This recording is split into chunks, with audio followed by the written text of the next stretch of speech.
Baseball is back, almost. Opening day for the Braves is just a few days away. What you can expect from this young team is coming up.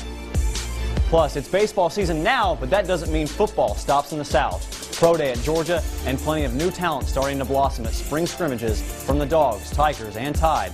Last call starts right now.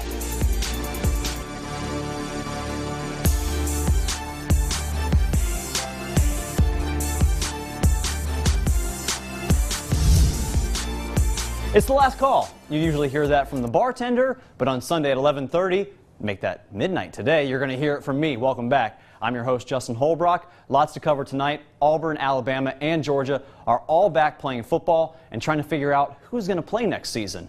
But first, we start with baseball. We're just a few days away from opening day on Thursday, and that means the Braves are back. But can they stay competitive this year, unlike last year? Most experts don't seem to think so. USA Today, Bleacher Report, and CBS Sports in the rankings have the Braves no better than the 20th best team in all of Major League Baseball. On the bright side, though, the Braves have the best farm system in all of baseball. That's according to Bleacher Report. And that could mean a great year if those young prospects shine early than expected. Last year, the Braves finished in third place in the NL East with 72 wins and 90 losses. The Nationals were the only team in the division with a winning record. You know, getting ready for the season. I think the 5 innings I threw really good and ready to go now. I think now you can see the difference that I'm commanding and controlling everything. First pitch against the Phillies is set for 4:10 Eastern, and that's at SunTrust Park. Opening day should be a holiday, really. Bad weather pushed back Auburn's game against Kentucky, so today they had 2 7-inning games. Luke Jarvis jumps on this pitch and drives it into the gap in right center. This game is all tied up at 1, and the Tigers really needed this one. They were on a 3-game losing streak before this game. Next batter, Will Holland, sends it right through the gap and pushes it into right field. He's going to bring home Jarvis to the plate, and the Tigers would go up 2-1. They ended up scoring 2 more runs, and they would need them because Kentucky had a home run in the 7th, but they get out of it with Calvin Coker getting the strikeout, and the Tigers win 4-3. They lost big in Game 2, though, 13-3. And it was a walk-off win for Alabama softball. Sophomore Bailey Hemphill knocked a 2-run signal to shallow center field to score 2, and they're walking off in T-Town 3-2 over the Rebels of Ole Miss. And walk-off for Auburn last night, too. The Tigers in the bottom of the 12th on a home run from Tannen Snow to win 1-0. Kaylee Carlson pitched all 12 innings, throwing a 5-hit shutout. And then today, the Tigers put up 6 runs on the Wildcats to pick up their first SEC sweep of the season, and they improved their record to 31 wins and 6 losses. 2 home runs from the Tigers, 1 from Casey McCracken, and the one you just saw from Melissa Rivera. They won that one 6-4. Auburn got bounced from the big dance last weekend, but there's still something for fans to look forward to next season for Auburn basketball. Tigers forward D'Angelo Purifoy will be eligible to play next season, sort of. The NCAA ruled that Purifoy must sit out the first 30% of the season before returning. Both Purifoy and center Austin Wiley missed all of last season. Former Auburn assistant coach Chuck Person has been charged with accepting bribes to steer players to a financial advisor once they turn pro and funneling some of that money to families, those families being Wiley and Purifoy. Wiley has already been cleared to play, that is, if he decides not to declare for the NBA draft. Time to run it back. The Auburn football team held its first spring scrimmage yesterday, with the focus placed mainly on run plays. One of those players who took snaps at running back is former Lafayette quarterback Jartavius Withlow. No depth chart has been released, but he could be the number 2 or number 3 running back, depending on how he performs this spring. That's after the Tigers lost Kerryon Johnson and Cameron Petaway, who are entering this year's NFL draft. The Tigers also lost 4 starters on the offensive line from last season, and that, along with turnovers, had an impact on the scrimmage. Really stood out to me today. They won the line of scrimmage. I think they forced 5 turnovers, which is good from a defensive standpoint. Offensively, they got to do a better job of protecting the football. I feel like we're coming along. We're a pretty solid group just coming back with a lot of guys coming back, losing Trey Williams. But I feel like even this spring we all keep continuing to get better. And I feel like we can only, grow, and we're going to be pretty solid for it when the season comes around. We got a lot to work on, but we'll be better. Malzahn said about 75% of the offensive plays were run, but the offense still threw 4 interceptions and had 1 fumble. There may not be much of a quarterback battle during spring practice in Tuscaloosa. That's because one of the QBs can't even throw a football right now. Sophomore quarterback Tua Tagovailoa has a broken index finger on his throwing hand. It's the same injury he suffered on the first day of practice. His father confirmed the injury to KHON in Honolulu. The quarterback already had surgery and is back at practice, just not doing any throwing right now. For the rest of the Tide, though, it's business as usual. I think that one thing that Coach Saban has emphasized a lot is success isn't inherited. Just because, we had success in the past, and particularly last season, for those young guys that have been here, that doesn't guarantee us anything this upcoming season. And I think that that's kind of a mindset going into practice. It's all about improvement. And anything that we want for this season, we have to go in and we have to earn it. Alabama's A-Day scrimmage is April 21st, so less than a month away for that one. Meanwhile, the Georgia Bulldogs also beginning spring practice on Tuesday. Dogs have to replace the nation's best linebacker in Roquan Smith, plus Nick Chubb, Sony Michel, and a handful of other starters. But first, as former Callaway standout Terry Godwin points out, the Dogs have to find a way to get past the heartbreaking loss to Bama in the championship. To be honest, me personally, I'm still not over it because, it's just something I dream about every night. One play, we worked so hard and got there, and we came up one play short. That hurt me tremendously just to see our seniors sit there and cry. I'm excited, obviously, to get started this spring practice. I've learned a saying a long time ago, change is inevitable, but growth is optional. And I think that's a great mantra for this team. Spring Scrimmage G-Day is also on April 21st at 4 o'clock for the Dogs. At the beginning of this week, the Russell County baseball team was ranked #1 in the state of Alabama in 6A. The Warriors had a 19-2 record. That was before their 3 games yesterday. Warriors had a game at 9:30 in the morning at Valley, which they won 4-0. Then they had a 2-game doubleheader against Park Crossing. This is game 2. Bottom of the 3rd, Warriors down 3-0. Bases loaded for Hunter Donaldson. He smashes it to right center. And this one is all tied up at 3. Look at all of them coming in on the pond. They're having a great season so far. Warriors going strong, tied this one up. Then Taylor Battles strikes out the side in the 4th inning. He gave up 3 in the 3rd, but came back in a big way in that inning. And then the Warriors had a huge bottom of the 4th. They put up 5 runs in the inning, and that includes this home run from Jackson Hughley. Warriors won game 1 16-1, and they took this one 11-3. Good season for them. Before their road series against USC-Aiken this weekend, the CSU baseball team had won 16 straight and were ranked #4 in the country, but the streak is gone after the Cougars got swept by the Pacers. CSU is still 22-5 this season and can bounce back with 5 home games coming up this week. Meanwhile, the softball team hasn't had much success. Before their weekend games, the Lady Cougars had lost 4 straight and were just 1 game above 500. But they picked up 2 wins yesterday in their doubleheader against Lander, and today they took another sweep against USC-Aiken. CSU is back in action at home on Wednesday, so a 4-game losing streak is a 4-game win streak. The Final Four is set, and of course, the Cinderella from Loyola coming up. We're going to show you the best moments from those 4 teams and how they got to San Antonio. Plus, Georgia held its pro day this past week. We could see a record number of Bulldogs taken in this year's draft. You'll hear from those players and how they performed right after the break.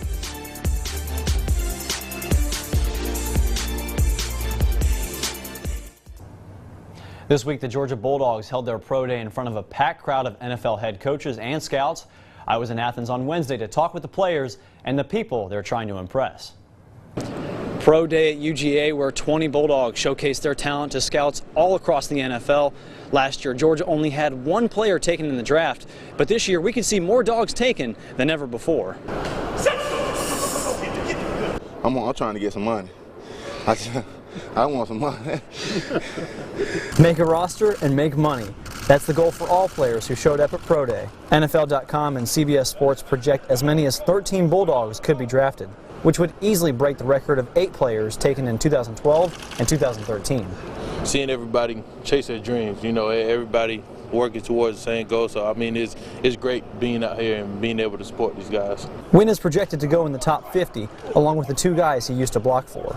As a duo, Sony Michel and Nick Chubb have the most combined rushing yards in FBS history. I think I can control what I can control, so I'm not trying to play this guessing game with myself of thinking of where I'm going to be, where I'm at. I'm going to just do what's the best for Sony and, leave it in God's hands. Before last year, the Bulldogs had back-to-back years of having a player taken in the top 10. And that could happen once again with linebacker Roquan Smith, who worked out with New England Patriots head coach Bill Belichick and his former defensive coordinator and now Detroit Lions head coach Matt Patricia. It still seems surreal to me if you just ask me, because just thinking about it as a kid, man, like seeing many guys walk across the stage with like the one jersey on and different things like that, it's just like I never really envisioned myself to be in that position. So it's definitely big, and I'm very excited. Falcons head coach Dan Quinn, along with 31 other coaches and scouts from the team, were also in Athens to see the Dogs perform. Our coaches are really involved in the process with us. It's one of the things we take pride on, that, you know, in certain organizations it's maybe not as tight, coaching staff and scouting staff and management and coaching. Of course, Dan and I believe in that 100%. So to have them out here watching their positions, to interact with some of the people here as well is big. You know, big supporters of both programs, you know, in Georgia with Georgia and Georgia Tech, and we like to make sure that our presence is here. The draft is about a month away on April 24th. The Final Four is set, and what a ride it's been. 2 #1 seeds in Villanova and Kansas, 3 seeded Michigan, and the Cinderella of Loyola will be in San Antonio with a chance to bring home the national championship. But first, let's take a look back at how they got here. One timeout, they don't take it.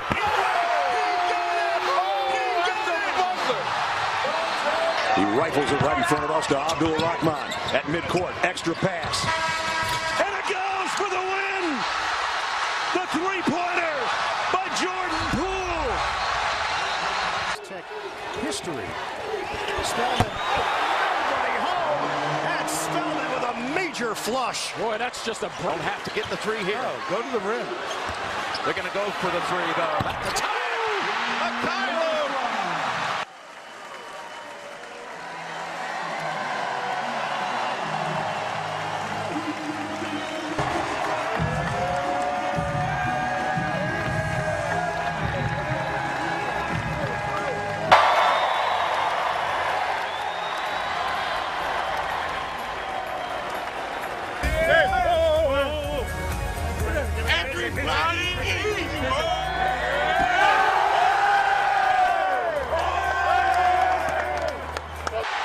winning a school record 32nd game sends the Michigan Wolverines to the Final Four.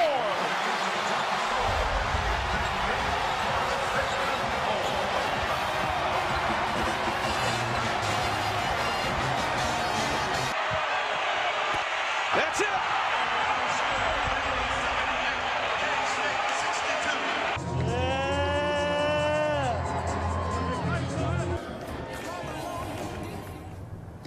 Coming up, 2 Georgia grads, 1 title. Bubba Watson and Kevin Kisner squared off with the Match Open Championship on the line.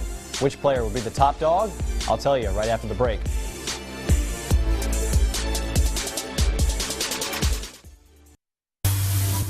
Welcome back to Picture of the Week. You're probably wondering why we're sitting at different levels. That's because I'm in first, Brendan's in second, and Connor is tied with Jack for last place. So enjoy the view from down there. Yeah, it's cold down here. Work your way up. All right, well, basketball is almost over, so that means baseball is right around the corner for Major League Baseball teams. So, guys, the opening day is Thursday. We're going to pick one series. So, Brendan, who are you taking? Well, I am going with the Washington Nationals, picked by Sports Illustrated to win the World Series, so they'll probably win it in 7 years. But I think they've picked up 3 of the last 6 years.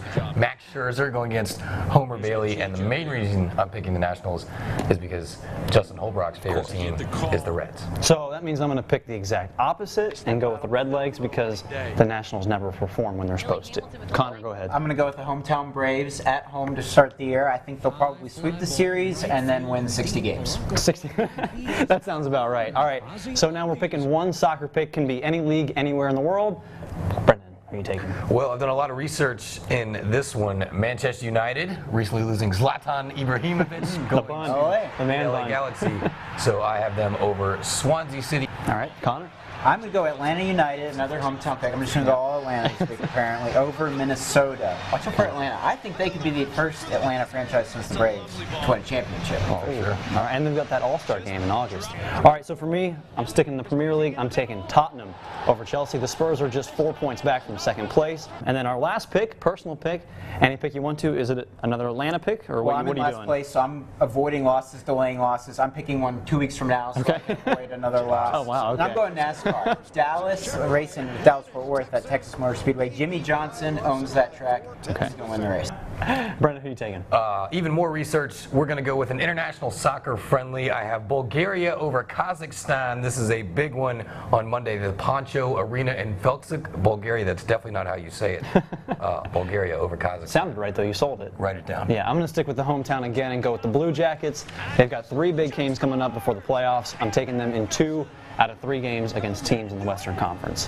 That's our picks. Let's go to Jack, who is tied for last place.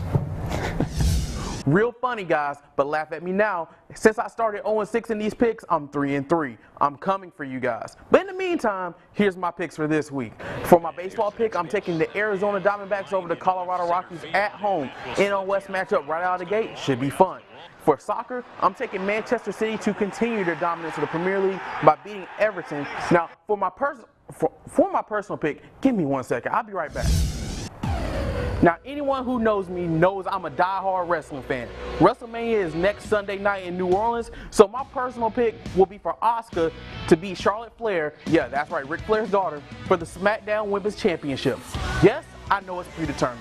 Yes, I know you'll make fun of me for it, Justin, but in the words of Dwayne Johnson, a.k.a. The Rock, just bring it. Back to you. Just bring it. You're in last place. 2 UGA grads were going up against each other today at the Match Open. Bubba Watson and Kevin Kisner squared off with the title and bragging rights on the line. It was Watson who came away with the decisive win, completely blowing past Kisner. Bubba beat Alabama grad Justin Thomas in the semifinals, got a little support from Matthew McConaughey. All right, all right, all right. He went on to win the Match Open for his 11th career victory. It was a big showing for Watson, who is now one of the favorites to win the Masters, which is almost a week away. Can't believe it. On the way, we take an inside look at the Hardaway Hawks track and field team and how they're running away from the competition. Get it? Yeah, I'm here until about 12:30. Thanks. We'll be right back.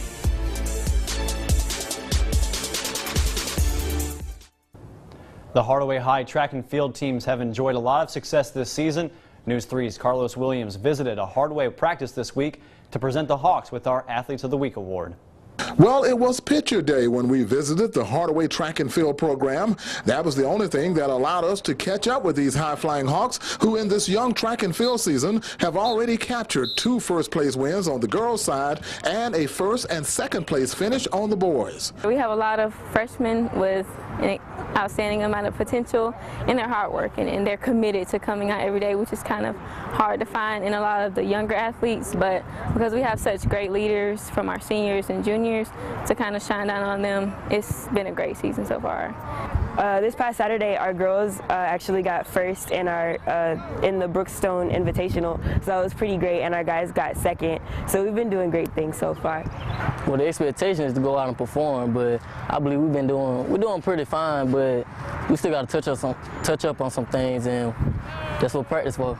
It's a young squad, so I know next year when I lead, my proteges, you know, the other people that's standing out right now is going to definitely stand out next year. Meanwhile, head coach Anthony Gibson likes the way the team has been performing and, more importantly, how they've matured. Some of the ones that I had here when they were freshmen, they're a senior now, so that's awesome. Now, Hardaway track and field was magnificent in 2017, and the team has some even higher goals this year. They want to make it to state, and not just make it, they want to win. Last year, we doubled the amount of athletes that we took to state, unlike the year before. This year, we're trying to do it better than that. And so we'll say good luck and congratulations to the Hardaway Hawks track and field teams, our Cody Road Trophies and Jewelers Athletes of the Week. On the track at Hardaway High School, I'm Carlos Williams for News 3 Sports, on your side. All right, thank you, Carlos. Last call isn't done just yet. Coming up, we're going to give you a look at this week's Game of the Week between 2 rivals and the opposite seasons they've had so far.